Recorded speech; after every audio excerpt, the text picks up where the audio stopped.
snobbish, Irish, wealthy kids. And she later became good friends with them. And then she went to Manhattanville, and she was a very good student. And as far as I know, she didn't drink. Okay. And I never saw her drinking. Even when she got married, she didn't drink. And even when your father would go at it a bit, she didn't drink. And the first time I saw a sign of drinking was when my own mother got sick, and she came to the apartment, and she said, "Do you have some liquor?" And what do you want liquor for? This is, I would say this was, my mother died in 80. I would say this would be about 1974. Okay. But she was, of course, very upset with Mary Ann's situation. It drove her crazy. But she didn't drink. As far as I know, now you guys were living there. I mean, she was moving. She moved to Virginia, so I didn't see her all the time. Yeah. She was certainly drinking, I would have to say, by 1970. You know, whether she was drinking excessively, it's hard to say, but she was certainly drinking by 1970. Well, then, the first time I became seriously concerned about it was your brother Timmy was a lacrosse player, and the coach at Georgetown was interested in him because he'd scored 90 goals for. I know he was being recruited until he blew his knee out. Yeah, pardon? He was being recruited until he blew his knee out. Right. Well, I said, all right, you want to see Georgetown? I never liked Georgetown because the guys there were always snooty. I mean, they were Jesuit, they put their nose in the air, and they had money, and I didn't. So I mean, they were always kind of laying all over me because I was a Notre Dame guy, and we had cow manure on their shoes. I mean, that's the way they looked at it. So anyway, The Midwest, the East Coast. Right, yeah. So we went out to DC. DC, and I called, and I said, well, when we get through with the interview, would you drive us around Washington? And I thought Charlie would drive us, and he didn't show up, and it was her. He didn't show up at all? No. Okay. She was there, and she put on a lot of weight around her stomach, and she was sweating like crazy. And we got in the car, and she was changing lanes, and I thought, my God, are we ever going to get out of this car? Right. And she was obviously hungover. Yeah, this would have been what year? 93. Well, 93? Yeah. Oh yeah, she was. This was after Mary Ann's death. Oh yeah. Oh wow, yeah. That was a real turning point in her drinking. Yeah. She went from bad to out of control with Mary Ann's death. Yeah. Well, then after that, when we moved to Florida, they were going to come here, and they didn't come and didn't call. And I called Charlie. I said, "What the hell's going on?" He said, "Well, she's got the Irish disease." I said, "What the hell's the Irish disease?" He said, "Liquor." And she was totally out of control. The dad said that. Yes. Yeah. And I don't know what your theory is, Charlie. My personal theory is that to the extent that you can be an alcoholic from drink one, she was an alcoholic from drink one, where she very quickly got a liking for the stuff. And by I say liking, I mean a physical need for it. Yeah, and she was on the few occasions where she was able to extricate herself she would get the delirium tremors, and she was just a complete wreck. So I mean, she had very, very strong physical addiction to the stuff. Whereas my dad, he drank too much. He never got the sense it was physical. It was more psychological and so forth. So, and I remember a story from Aunt Ellie, very early in their marriage. They had some, I think, an altercation that had actually gotten physical at one point. And as Aunt Ellie tells the story, I think that she said they were both sloshed. So this would have been, 1960 or whatever. So, well, if that ever happened, my mother never knew it, nor did my father, nor did I. Because remember, they moved away. They were and he went out of Glenview. I don't know what year you moved out of Glenview. you. 69. Yeah. 69, and then after that, we didn't hear too much, everything was fine, and, you know, and she would call, you know, a reasonable amount of time. Well, I think that, of course, this altercation would have been in the early '60s when they were first married. You know, Well, but this is- we had I remember a New Year, or a Thanksgiving, they were living on East Lake Terrace, which is there was the original apartment just up the street, yeah. from us, from Birchwood. And we were going over there for Thanksgiving dinner. Yeah. And when we got into the lobby of the building, Charlie opened the door and he just told my mother off and told my dad off and told me off. In fact, I almost went up and we were gonna get into it ourselves, Charlie and me, and we were good friends. Yeah. Cause we had known each other for a long time, but he was totally out of control. Yeah.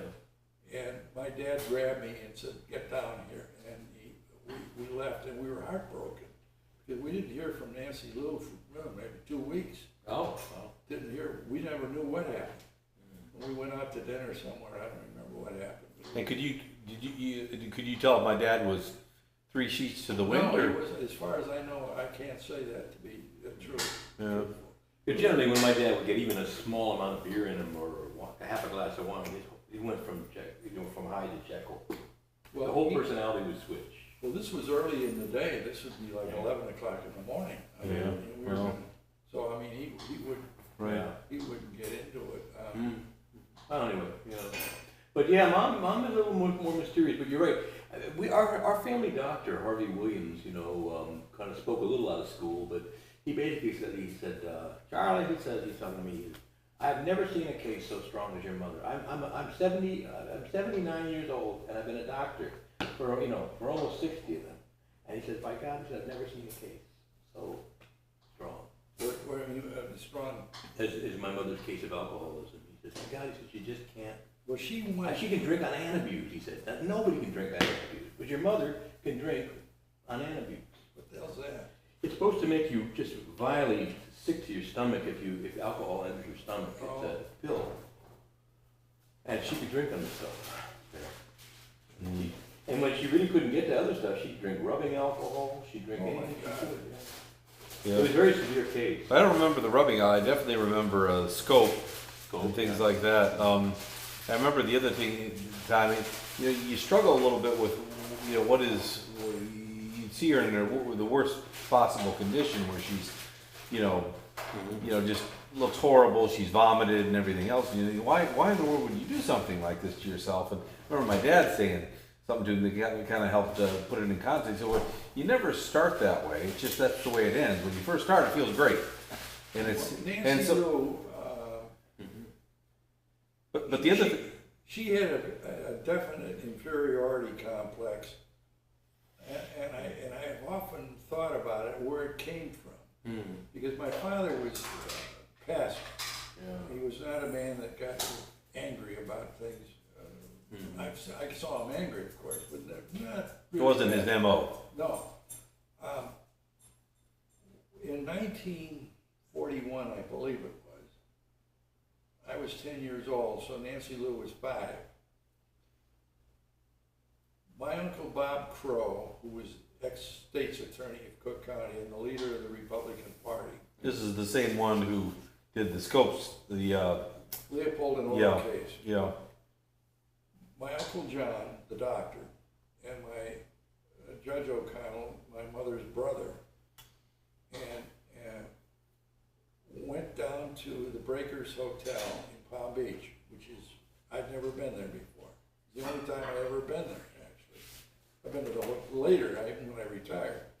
I went there to eat and stuff, but this time we lived there. And my sister, for that period of time, which might have been no more than 10 days, probably a week, maybe a little longer, I'm not sure. She lived with my grandmother. Oh, in the basement. Oh, yeah. No, in the first floor with the maid. Oh, Okay. The maid does not like my family. Yeah. She liked the Connery family, not the Guyman family. my grandmother used to call her the little German girl, Yeah, she told us that. and called her other things. And my sister dramatically changed in personality at 5 years of age, from being kind of an insecure, nice little kid, you know what I mean? Mm-hmm. That deeply affected her, and it affected her even through grammar school and high school. I mean, that she was insecure in her own views and so forth. And now my mother knew Julia Fitzgerald from way back before she married Yeah, right there. Dr. Pope. She knew him. She knew Julia Fitzgerald way back. Yeah. So when I went to Northwestern as a freshman in '49, Charlie Pope, your father, was I believe, a senior at Northwestern. He was not in a fraternity, and I wanted to be in a fraternity. Somehow or other, we went to the Shield Chapel, which was the Catholic place there on the campus, so we got friendly. I had, however, taken out as a date in high school, freshman year, Ellie or Joyce? Joyce Pope Oh, that's right, yeah. in Evanston, when you were living in Tim Lowry's house. Yeah. And so I knew the Pope family by name, and of course, everybody knew Dr. Pope. And so he and I got kind of friendly, not real friendly, just kind of like, you know, hey, Charlie, you know. and so Yeah, forth. right. Well, then he left, he graduated, and he, I believe, went into Harvard Law School for a Yeah, year. that's right. Or he was on the Block Island boat. Kind of a little later, I think. Was He that left later? Harvard, he didn't like Harvard. Oh, he hated Yeah, Harvard. He said it was all communistic. Yeah, And he was rabid on that subject. yeah, right. Violently rabid. Yeah. Everything was communistic. And so I lost track of him, and I didn't know Ellie Pope at all, really. Yeah. And I don't remember how the hell I ever went, but I then graduated from Northwestern, and I went to Notre Dame Law School. And this guy calls up one day on the telephone, and he says, "You remember me? I'm Charlie Pope." And I said, "Oh, yeah." He said, "How do you like Notre Dame Law School?" And I said, "Fine, I like it." He said, "You think I'm not going back to Harvard, I hate it. It's all communist." So I said, "Well, why don't you go down?" And he said, "Call up Dean O'Mara." He was the dean, who was an SOB. And he was, well, he flunked half the school out. I mean, This was Notre Dame or Harvard? Notre Dame, he Yeah. created a reign of terror down there. Yeah. And, Kind of like the paper chase, huh? oh yeah, oh my God. And so he came down there, and one day, I believe after the first year, he called me up, and he said, I don't know anybody here. Do you know any girls I can take out? He said, you know, I've been away, I've been here, there, and everywhere. I said, well, I said, I can't think of anybody offhand. And then I said to my sister, would you go out with this fellow? He's a little bit older than you are. And he said, well, you're like a freshman in college. And she said, well, I don't know. And I said, well, you got to do this. He's a friend of mine. And if she had said no, we wouldn't be here right now. Yeah. So, yeah, exactly. So anyway, no, doggy, go away. Come on, come here.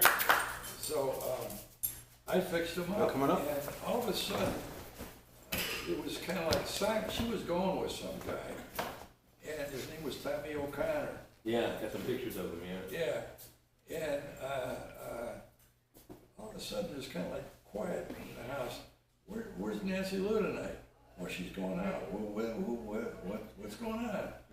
You know, and I was going out, and so I later find Charlie didn't call me and say I'm taking her out. He had never said a word. Right. Yeah, so that's how that all happened. Yeah, I'll tell you. But to go full circle on that, what I was saying about my mom and the alcohol, so it was so tough for me to understand, even that was an adult at this point, you know, why somebody would do this to myself. My dad pointed out that you do it because the first few drinks are just great. And And then my mom made one comment to me one time that was really revealing. And we were actually out in the front yard, and there'd been another one of her big to-dos, and get out there, and I said, Mom, I said, you got to get off of this stuff. I said, you just got to stop. You can't be a social drinker. You can't you can't cut back. You just got to stop, Mom. You can't drink alcohol. And she just looked at me and shook her head, and she said, George, that's a horrible thought.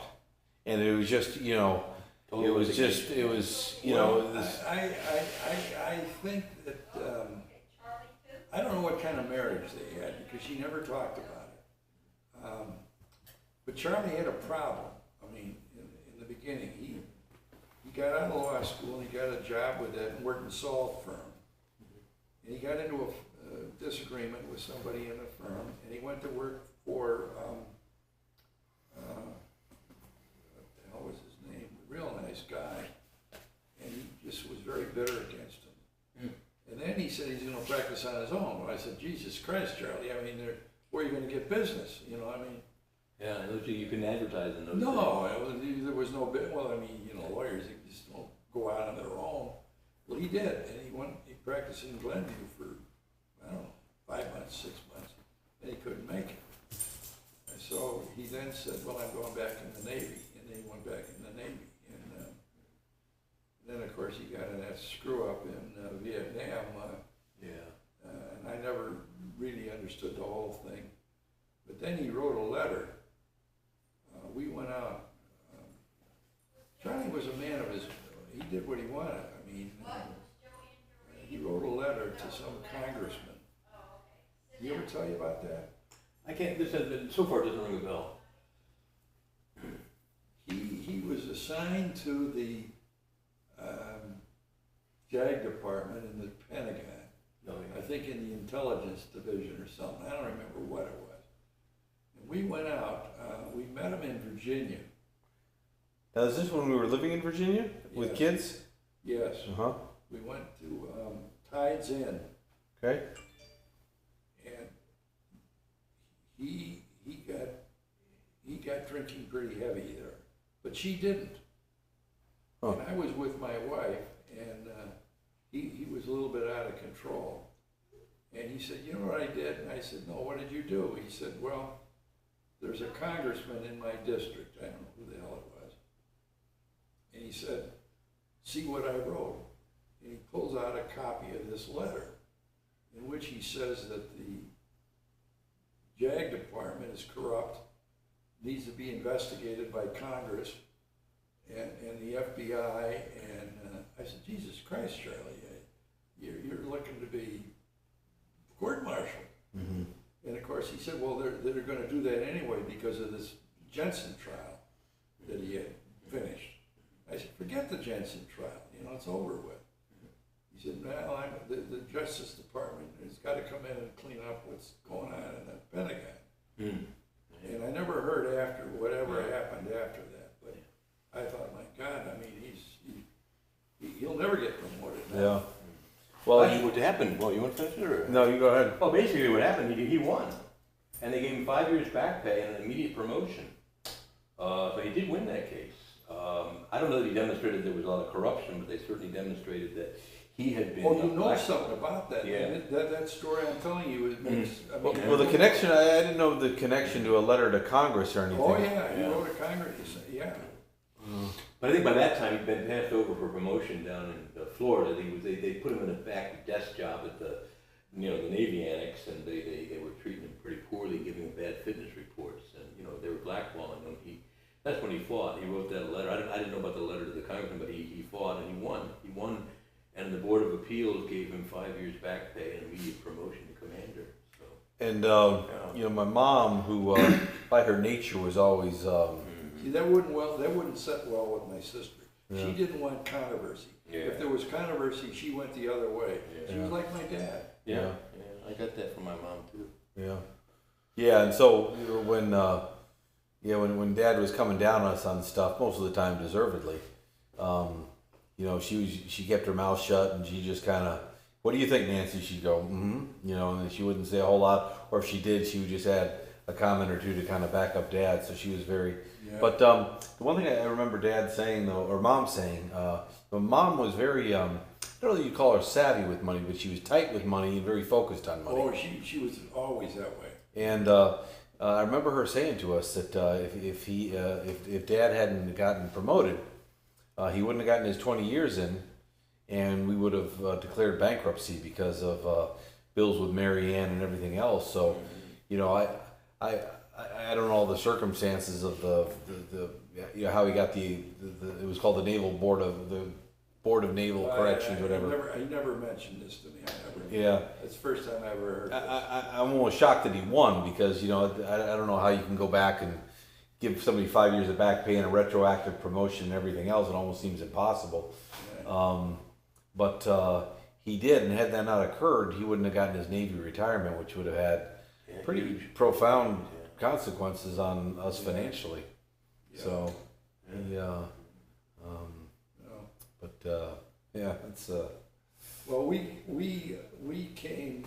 I came to bitterly distrust the Jesuits. I had a very bad experience because what they did was my uncle. It bothered me. It's affected me. It's given me a lot of painful thinking.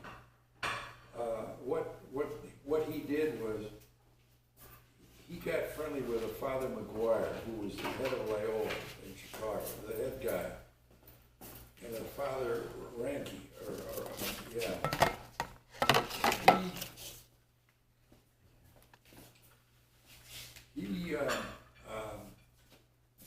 he kept telling them how bad his sisters were, and all they wanted was his money, which was not true. We never asked him for a dime. Always said, be honest, you know. And his mother was giving him the money. And he always said he wasn't dating any women or anything. He was always, my mother is right on everything. And of course he was on the slide, he was, so anyway. He got friendly with these two Jesuits. And they said to him, well, you don't have to, John, you don't have to leave your money to your sisters or their family. You can live at the Loyola. Oh, wow. And he did that. And for that, they gave him an honorary doctorate of laws at the graduation, or an LD, the Jesuits did. And in the write-up as to why he was getting this, they said that he was instrumental in developing the nursing program at St. Francis Hospital, which, including the development of their building and stuff, which was a total lie, was false, was a total falsehood. Maybe that's where the funds he donated were directed. No, he gave, well, he did give St. Francis some money too, but he gave the bulk of it to the Jesuits when he died. And in his will, he said, I give nothing to my sisters because they're well taken care of. He gave nothing, and he gave me, he hated me. Why would you send us to Loyola if all of this had transpired? Well, because we lived in faith, hope, and charity, and all the kids went to Loyola, and that place was awful. I mean, worst 2 years of my life. Really? Oh yeah. It scarred me for life, I think. Really? Yeah. My gosh, nothing for me, thank you. well, anyway. I'm gonna fire up a grill in a little bit for hamburgers and hot dogs. That's fine. Are you guys good with hamburgers and hot dogs? Yeah, if you do that, you're good. Yeah. And then if you figure out a way to get us home, then you. Speaking of which, can I charge my phone? Oh yeah. Yeah. Well, yeah, as I say, Uncle Bob, I have two questions. Whenever What they did was, they conned my uncle, who was a thief, Yeah. into giving him an honorary degree Yeah. and taking his money. Yeah. And for that, I never forgave him. Then I sent my son to Loyola.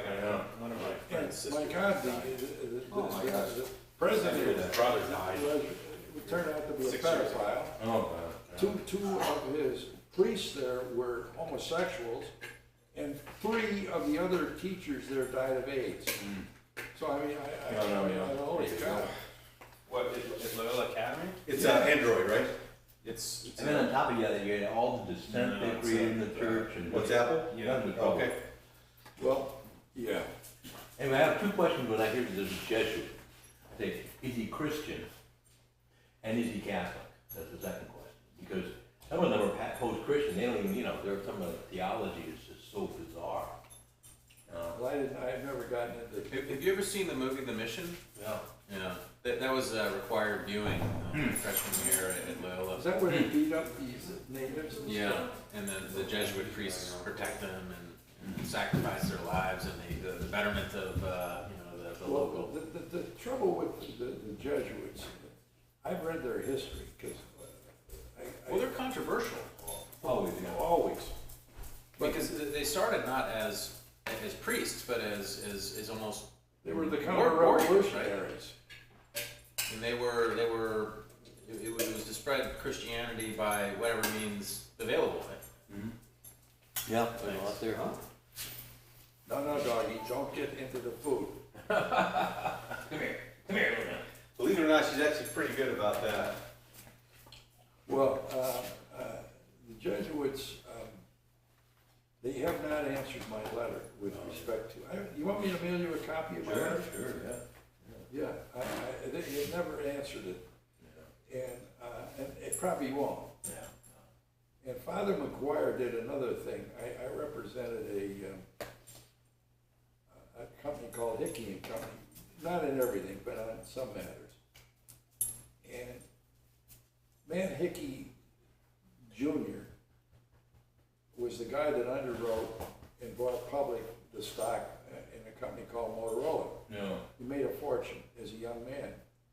Your buddy Matt Hickey? Well, this is his son. Matt Hickey was my friend. Matt Hickey Jr.? The third. He was Matt Hickey the third. It was Matt Hickey's son? Matt Hickey Jr. was the guy that was the father of Matt Hickey, my friend. Okay. He was called the third. So your friend was Matt Hickey III?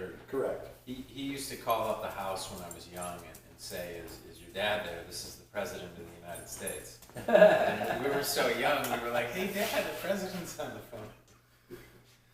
Yeah, anyway, he had three sisters who were school teachers in the system of Chicago.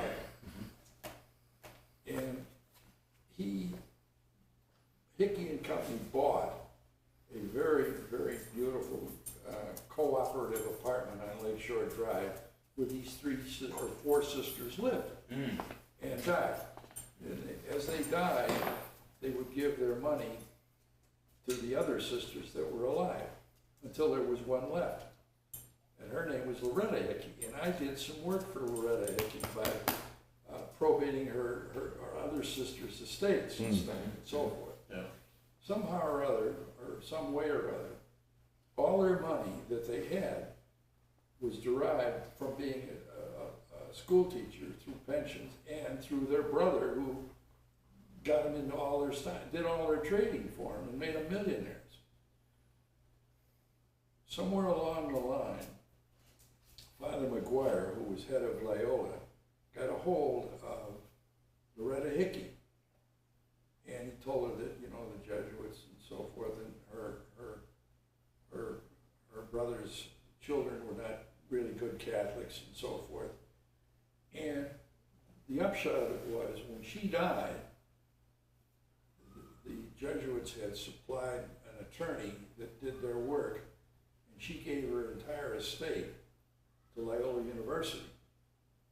And if you go into the Corboy Hall, the law school, there's a plaque that says Dr. John T. O'Connell, and underneath it is Loretta Hickey, plaque in marble, right on a wall. For your arch nemesis? Yeah, my uncle who stole all the money, and the woman who got all the money through her brother, who never gave her brother's family the money back. The Jesuits had to. But the Jesuits had it. Yeah, that's right. Well, where did grandmother get her money? Because she had some money when she died. Who? Grandmother, your mom. She got money from, not a lot, she got money from the estate of her brother, who was the judge, Judge O'Connell, her brother. He died when he was 48 years of age and had left like about $200,000, I believe it was. And his mother got a double share,